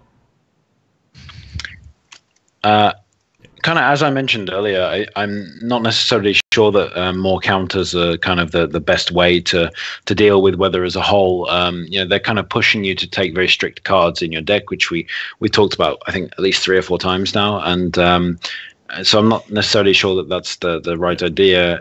There was a recent post on our forums about how weather counters are bad, and I understand that person's point, but just basically making really powerful weather counter cards probably might not be the best solution for dealing with weather. Will PFI come back in some way? I've answered this question a number of times before, and I answer it generally about any artwork that goes missing from the game. If you've seen artwork in the game before, then it will be definitely reappearing in the game at some point. Old Mecha artwork? That might be it. If we replace something, that's generally a different thing. But I can give an example of the at our E3 demo in last year, we actually had the sirens in the monster deck, and they obviously aren't in the game, and they will be in the future. Sweet. Who would win in a duel, Gaunter or Dim or Rethaz? We're not in the same universe, so. Equivalent in each. I'm not sure that's a compliment. I'll just. You could always just write yourself into the same universe. I wouldn't particularly be interested to do that. I mean, we do have, it's cool to do things a little in jokes and stuff like that. But I personally wouldn't want to insert myself into the game. I have a question. Oh, this isn't actually a question. I sent you a private message regarding a topic that I'm not sure that you can discuss. Yeah, sure. I think I can. I mean, I did actually touch on that earlier a little bit as well, and it was basically about it's about the distribution of bronze to gold and silver cards in terms of when we update the game. Generally, we really want to lean more heavily on bronzes because. The bronzes are the core of the deck, and they also make it adds just more variety and more options to the way that the game works, and they're probably the most important cards in many ways, I would say, and we definitely want them to feel like they are. So for example, if there's going to be 20 card update, at least if we're focusing on bronzes, you can expect probably 15 of those to be bronzes. Give or take. I'm personally very much in favor of that. Massively. Same, actually. I think we can all agree. Bronzes are the core of the game, and having more bronze options in the game just leads generally to more deck diversity, which is only a good thing. What do you think about the current card usage per round? It feels that everyone's going a lot deeper into round 1 than they used to. I'm not sure I agree with that. I think for a very long time, people have gone very deep into round 1. I think if you go back maybe 9 months ago, that's probably true. But I think that the game was very different, and also the level of skill of the players was very different at that point as well. So I think that generally going all in round 1 has been something that's been prevalent for, I would say personally, probably at least 6 months.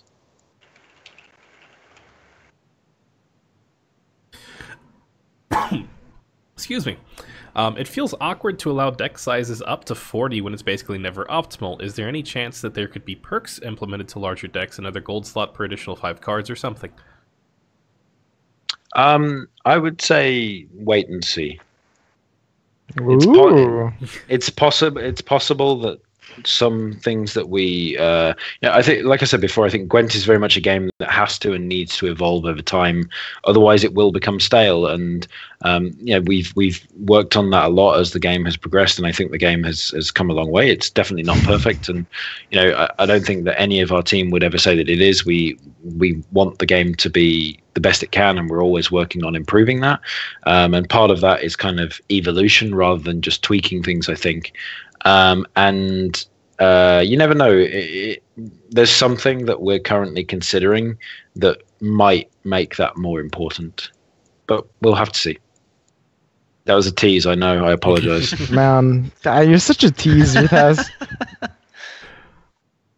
All right.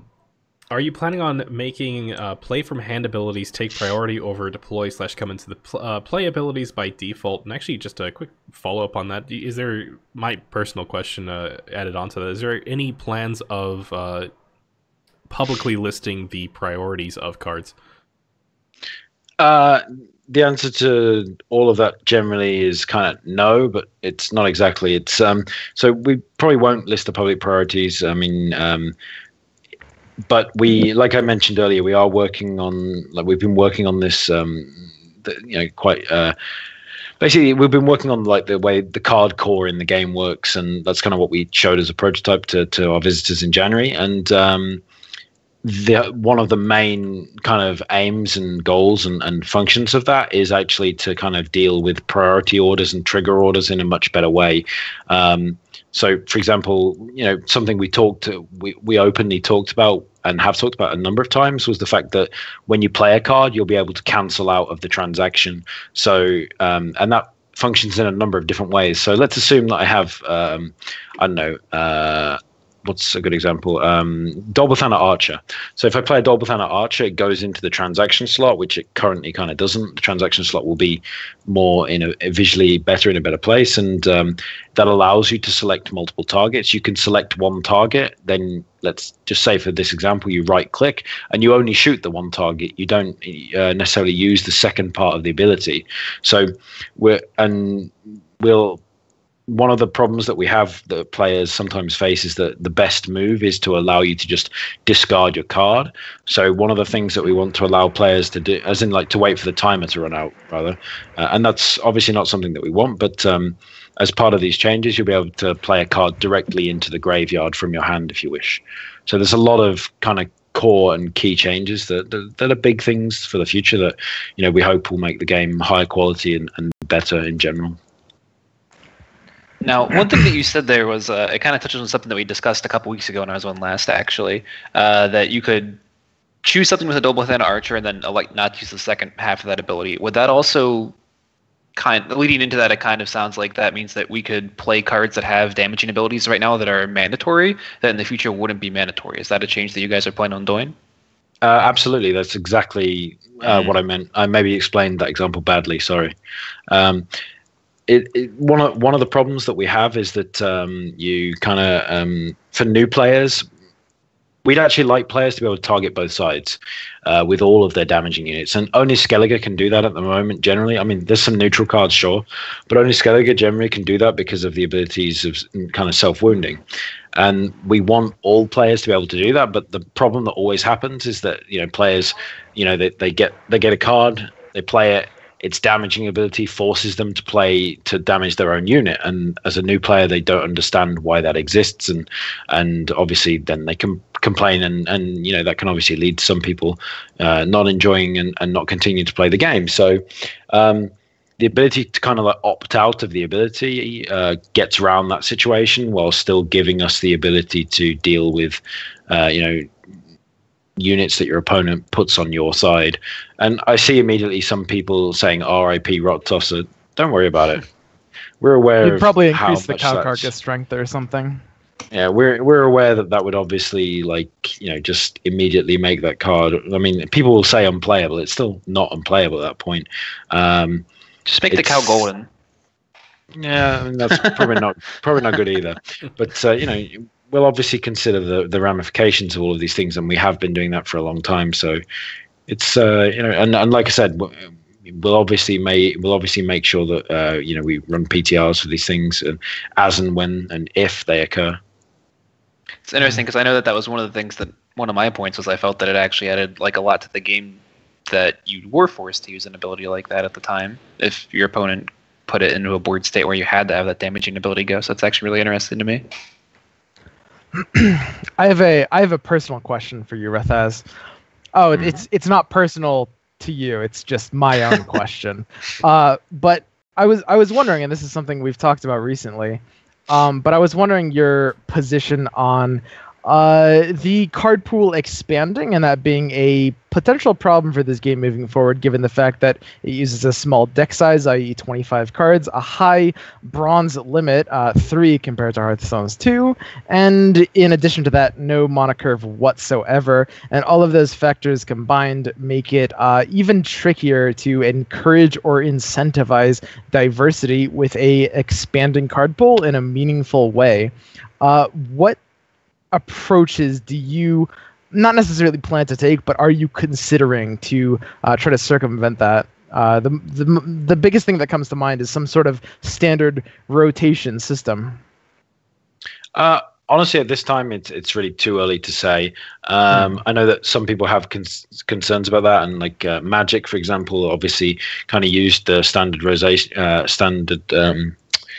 method that you're talking about there, and you know, we're really not ready to commit to any kind of solution on that, because I don't think we're at the point where we need, you know, it doesn't mean when we're not concerned about it or thinking about it, but you know, with the amount of cards that we have in the game, and you know, with the way we're doing our update schedule, we don't need to worry about that for a while. So it is something we're aware of, and you know, we have our own internal ideas of how we want to do that, but we're just really not ready to discuss them at this time. Okay. Here we go. Rethaz, you're pretty active on the Reddit. Not just Reddit, but the whole thing. But have expressed frustration with it recently. What are your overall thoughts on the Reddit, and what direction would you like to see it take in the future? That's a good question. You know, I'm not involved in Reddit's moderation. I replied to the questions generally of players to, you know, try and assist them sometimes in terms of if they have problems with the game, or you know, I often reply to issues about, you know, with different opinions about balance or something like that, and just generally to try and get information out of them. Like a lot of people often just like argue straight back with my replies, and generally that's not the point of most of my replies. Most of my replies are, you know, purposely meant to like engineer discussion or an answer from the specific person on what they kind of suggested. So like, I mean, I would say the worst thing that you can probably do is, like, for example, you know, there was someone posted, you know, they were motivated to post on Reddit that basically they didn't want to play the game anymore because of weather. And to some people that might sound petty, but I mean, that's quite a strong motivation that you know, it was from a new player as well.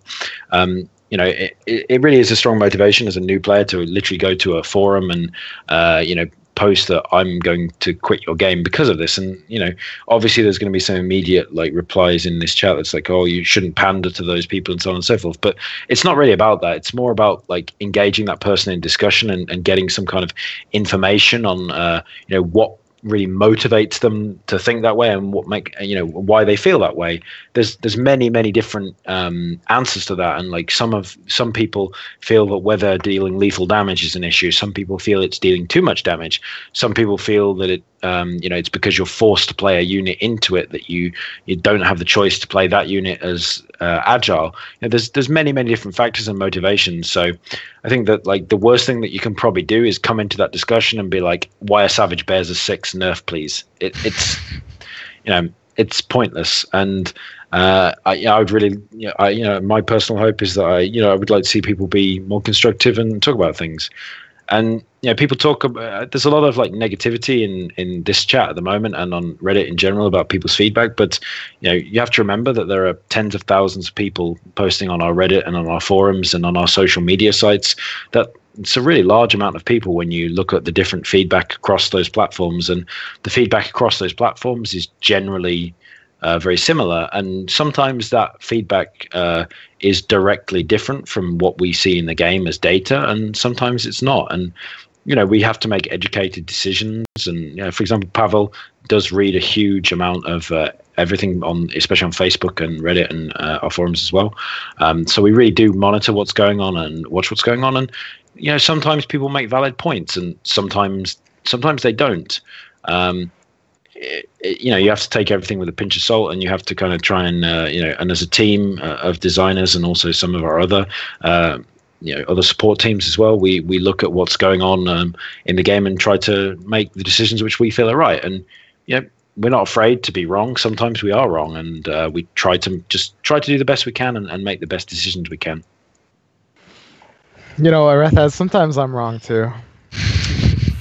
That's not often, true. But it does happen. I have a question here from the community notable person, Deo the Dolphin. Achievements when?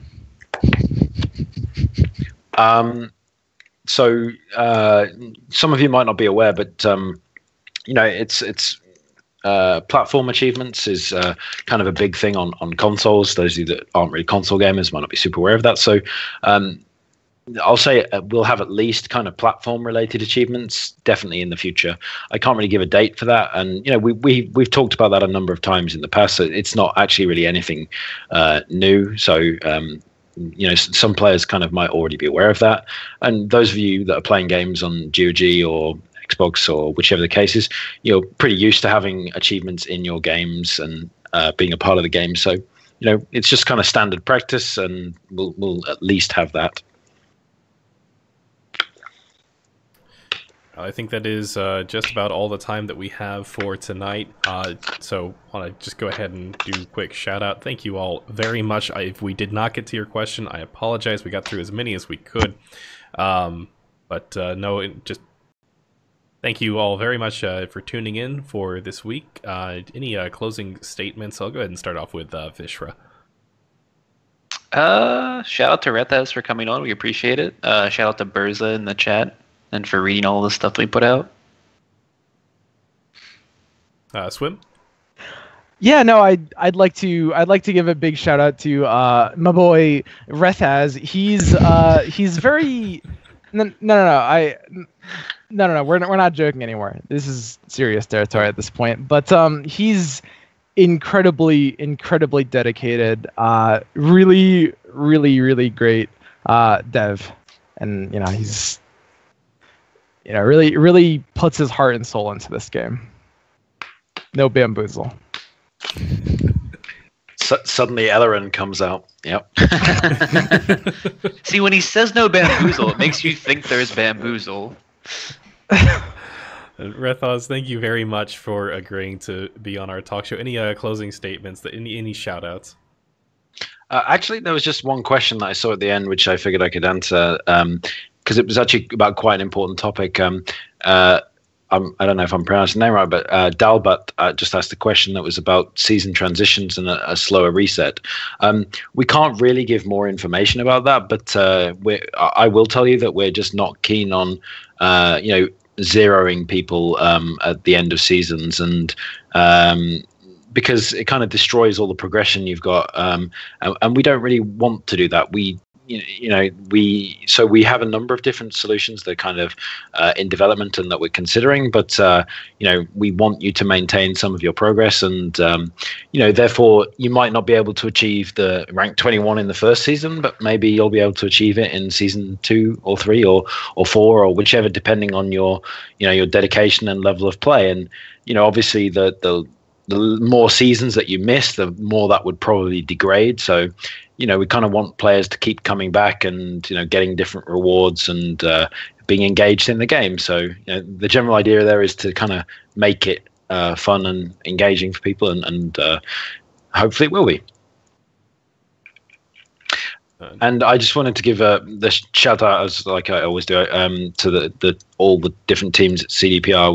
We don't just have development teams. We have we have QA teams. We have tech support. We have PR guys, marketing guys. All of our different teams really work incredibly hard, and they're really dedicated, good people. So I just want to thank them for all the effort they put into the game. And I know some players might not be happy with the current changes, and we always have our reasons for those, and sometimes we can be wrong, and sometimes we might take some things too far. But something I would urge players to do themselves is to really try and experience things for yourselves, or try and look into other options.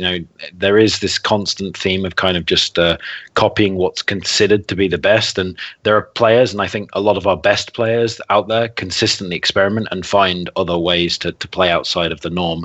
So just deleting all your cards and copying what like streamer X does probably might not be the best idea or best way to enjoy Gwent and to play Gwent. I mean, everybody's entitled to do what they want, obviously, but that's personally just my advice. If we're dedicated to making a faction, all factions viable, and to be honest, all factions are viable, and some might be more powerful than others in some ways, but there are players that only play Scoia'tael and are in the top 100. There are players that only play Nilfgaard and are in the top 100, and sure, that might be harder, but it's something we want to dedicate to trying to make possible for people.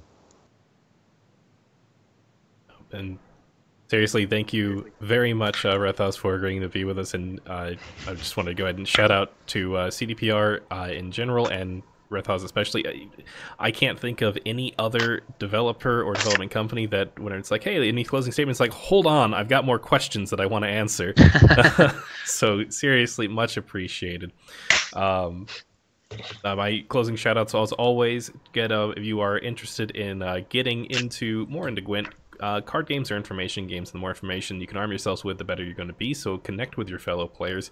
Head over to gwent.reddit.com for the subreddit. From there, you can also check out the official Discord. Link is there as well. So you head over to Discord, head over to the Gwent Discord. Lots of people to talk with about Gwent there, and good community.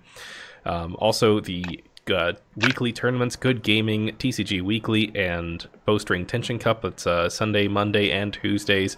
Get into the tournament scene. It's a fun way of experiencing Gwent, and it's a different way of experiencing Gwent because you have, casuals, you have ranked, and you have tournaments that kind of follow their own rules, and it's something that if you haven't played them before, I'd recommend playing them, and there's a couple of good ways of getting into them with weekly ones.